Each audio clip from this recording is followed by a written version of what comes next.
Mrs. Doris Magsaysay-Ho, the Chair of the APEC Business Advisory Council, Ambassador Maria Angelina Santa Catalina, APEC ministers, heads of delegations, excellencies, friends, ladies and gentlemen, a very pleasant good morning to all of you.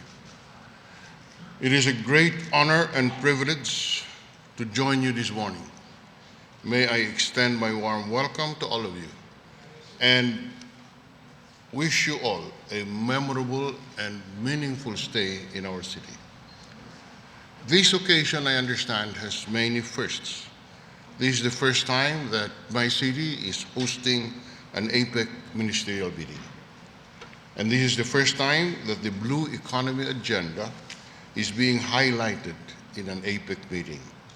And finally, this is the first time that an international event is being hosted by the city in this newly opened Iloilo Convention Center, known locally as the ICON, or the Iloilo Convention Center.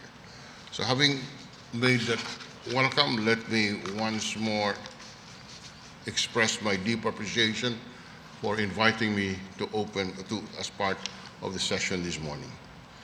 Ladies and gentlemen, the Asia-Pacific region's rapid economic expansion over the years has been attributed to its rich natural environment and diverse economies. The region is home to more than half of the world's population.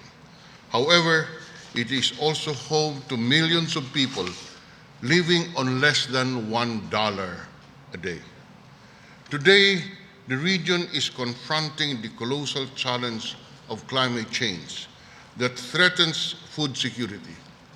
In his recent trip to the United States, Pope Francis called for urgent action on climate change. Climate change, Pope Francis said, is a problem which can no longer be left to a future generation.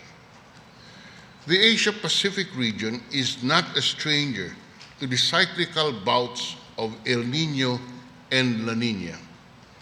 Rising temperatures, severe weather disturbances impact negatively on agriculture productivity.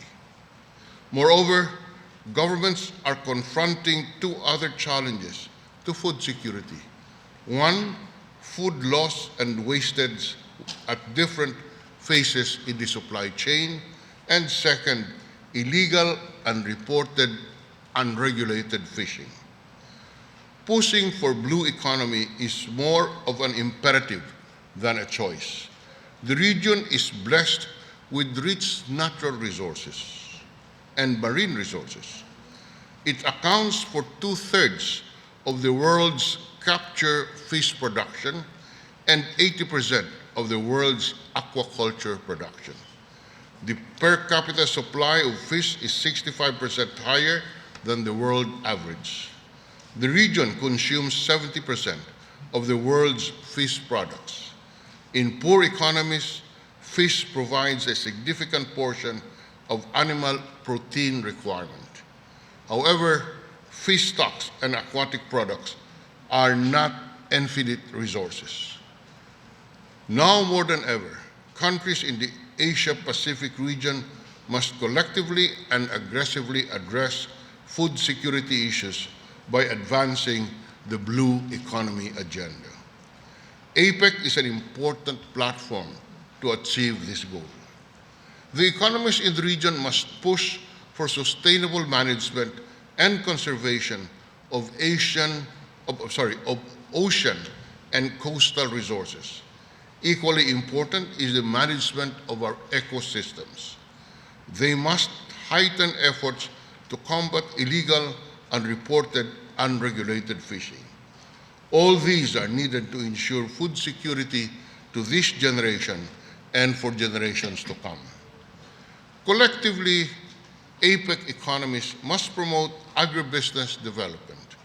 Agribusiness development opens doors of economic opportunities for small-scale fisher folks, for farmers, for farmer organizations, for cooperatives and other players in the food supply chain.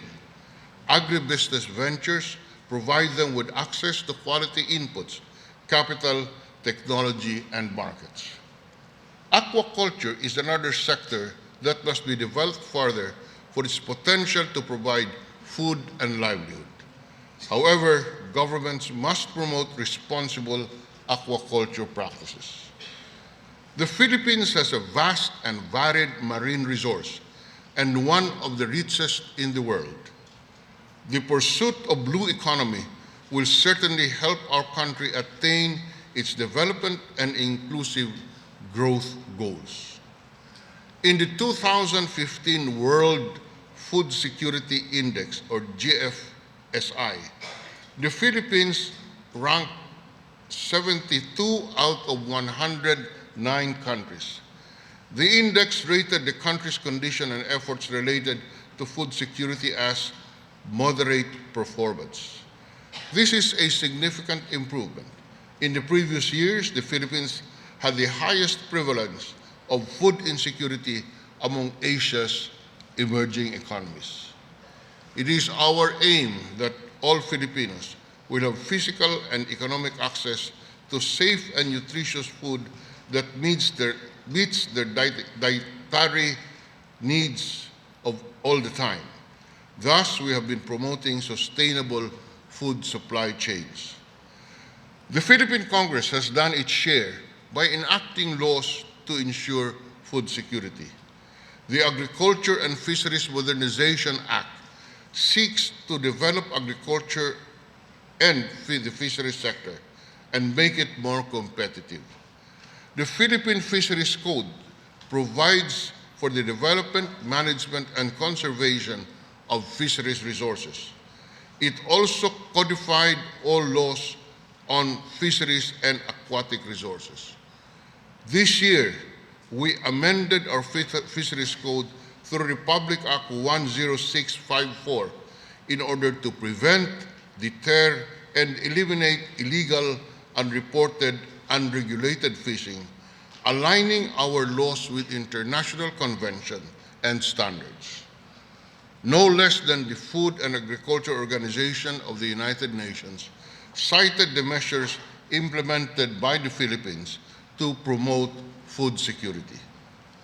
I am pleased to inform you that tomorrow, the Philippine Senate will approve Senate Bill 2923, which declares large-scale agricultural smuggling as economic sabotage, a crime which carries heavy penalties, including life imprisonment. Once approved by the House of Representatives, this will become law, hopefully by the first quarter of 2016. We have ongoing programs and projects that promote the conservation of fisheries and aquatic resources, and we have provided the appropriate budget for that activity, including the proposed 2016 budget. The Bantay Dagat program provides patrol boats to local governments to strengthen their capability in curbing illegal fishing activities. Fisher folks are provided with hands-on training on various technologies in the culture of fish and other aquatic organisms. The Philippine Development Plan for 2011 and 2016 affirms the significant role played by agriculture and fisheries sector in the attainment of inclusive growth and poverty reduction. The plan envisions to create a, quote, competitive, sustainable, and technology-based agriculture and fisheries sector driven by productive and progressive farmers and fisherfolk, supported by efficient value chains and well integrated in the domestic and international markets, contributing to inclusive growth and poverty reduction. Allow me to focus for a moment on the Western Visayas region, your host region for this ministerial meeting. We noted that last year, agriculture, forestry, and fishing as a sector contributed 22% or almost 22% of the regional gross domestic product. Yet, this sector contracted by an average of 2% per year for the last 3 years. Let me repeat that for emphasis. Agriculture, forestry, and fishing as a sector which accounted for almost 22% of the regional gross domestic product in Western Visayas contracted by an average of 2% per year for the past 3 years. We hope to arrest this alarming negative growth in our regional agricultural sector by 2020, when we put into operation the $11.2 billion pesos, or approximately 250 million US dollars, Halaur River Multipurpose Dam here in Iloilo. We will start construction by February of next year. This dam, the biggest outside of Luzon, will irrigate over 33,000 hectares of rice land here in Iloilo and will provide an additional 200,000 metric tons of palay per year, which will enhance our country's food security. Ladies and gentlemen, we are aware that much needs to be done to address the threats to food security. This is an auspicious venue to discuss with our counterparts in the region and generate ideas on how to attain our collective goal of food security amidst the colossal changes we are facing today. I am confident that the participation, not just of the bureaucrats, but also of eminent persons, scientists, environmentalists, economists, and creative thinkers in this meeting will yield positive results. Let me therefore wish all of you a productive and meaningful dialogue. A pleasant good morning, and thank you very much.